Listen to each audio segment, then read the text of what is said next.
My parents banned me from my own sister's wedding. They said I would ruin her perfect day. But the moment she opened my gift, she screamed in front of everyone. I wasn't just uninvited from my sister's wedding. I was banned. "You are not coming," my mom said firmly on the phone. Her voice wasn't angry. It was cold, controlled, final. I stood there in silence, gripping my phone. "Are you serious?" "Yes," my dad cut in. "This is Emily's day. We're not taking any chances." "Chances?" I repeated, my voice rising slightly. "What does that even mean?" "It means," my mom said sharply, "we don't trust you not to create a scene." A scene.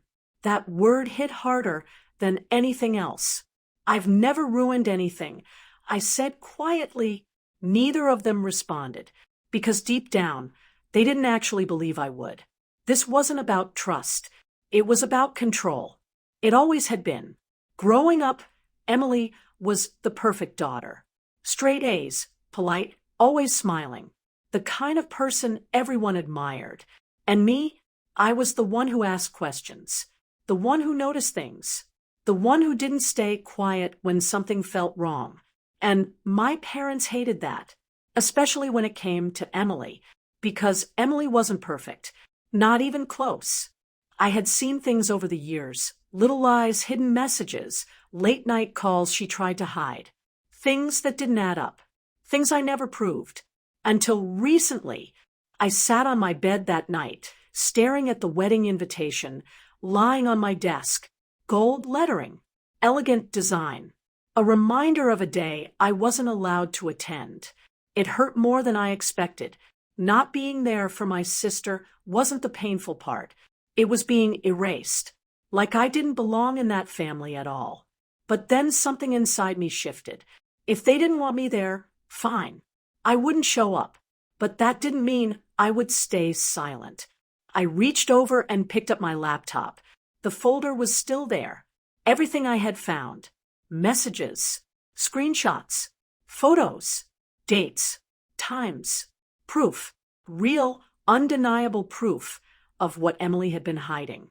I stared at it for a long moment, my heart pounding. I hadn't planned to use it, not like this, but they had made their choice. They chose her version of the truth. Now, they would see mine. A slow, steady calm took over me as I started putting everything together. Carefully, precisely, making sure nothing could be denied or explained away. By the time I was done, it wasn't just evidence. It was a revelation. The next morning, while my family was busy preparing for the wedding, a package was delivered to the venue, beautifully wrapped, with a simple note on top, for the bride. And inside was something that would stop the entire wedding. The ceremony was perfect. At least, that's what everyone said. The flowers were flawless, the music soft and emotional, and Emily walked down the aisle like she was living in a fairy tale. My parents sat in the front row, smiling proudly, soaking in the moment like everything in their lives had led up to this day. No one noticed what was missing. Me. By the time the reception started, the atmosphere had shifted from emotional to celebratory. Laughter filled the room, glasses clinked, and people crowded around Emily and her new husband, congratulating them. That's when the package arrived. It wasn't loud or dramatic, just a simple delivery, placed carefully on the gift table among dozens of others. But unlike the rest, this one stood out. Elegant wrapping, minimal, intentional, and a small card for the bride. At first, no one paid much attention, until one of Emily's friends picked it up.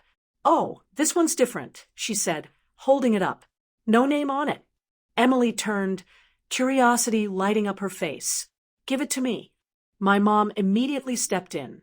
"You can open gifts later," she said quickly, but it was too late. The attention had shifted. Guests were watching now. Phones were out. "Come on, open it," someone called out. Emily smiled, clearly enjoying the moment.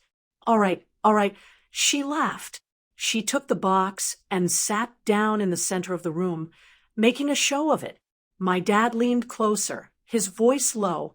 "You don't have to do this now." "It's fine," she said confidently. "Relax." She slipped her finger under the ribbon and slowly unwrapped it. Layer by layer, the room grew quieter. Something about it felt off. Inside the box was another box, smaller, heavier. Emily frowned slightly. "That's weird." She opened the second box. Inside was a thick envelope. No decoration, no message, just her name. Her smile faded. "What is this?" she murmured. My mom stepped forward again. "Emily, maybe you should—" But Emily had already opened it. Papers slid out. At first, she looked confused. Then, her expression changed. Her face went pale. Her hands started shaking. "What is this?" she whispered. The groom noticed. "Hey, what's wrong?" She didn't answer, because she was staring at the first photo, then the second, then the screenshots. Message after message, date after date, proof after proof.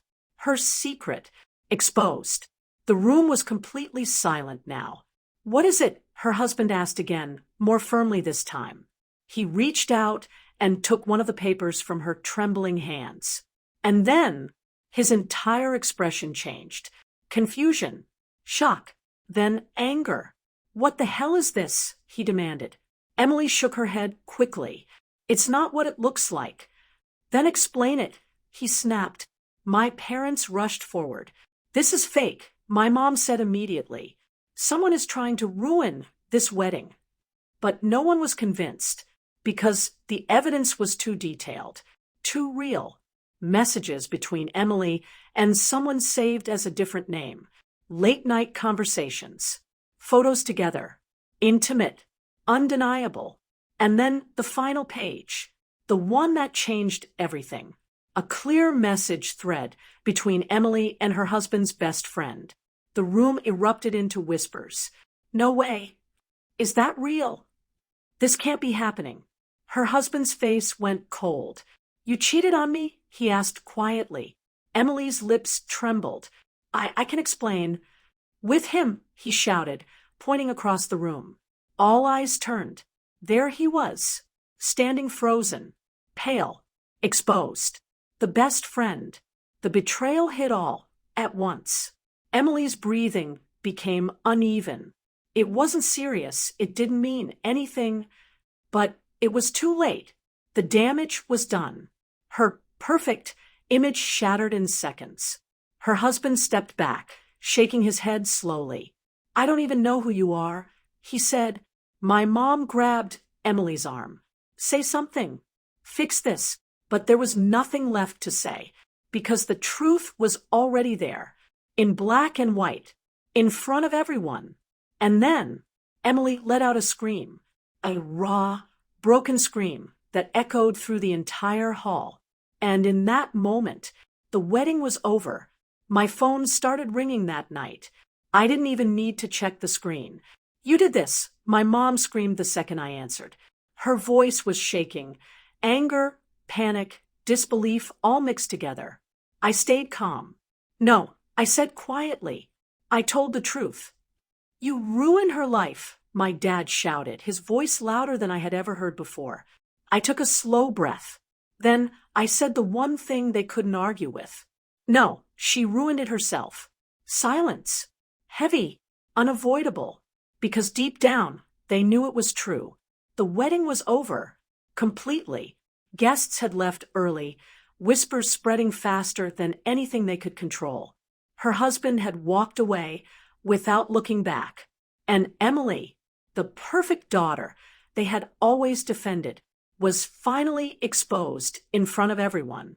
I ended the call and set my phone aside. No anger, no regret, just peace. For the first time in my life, I wasn't the problem anymore.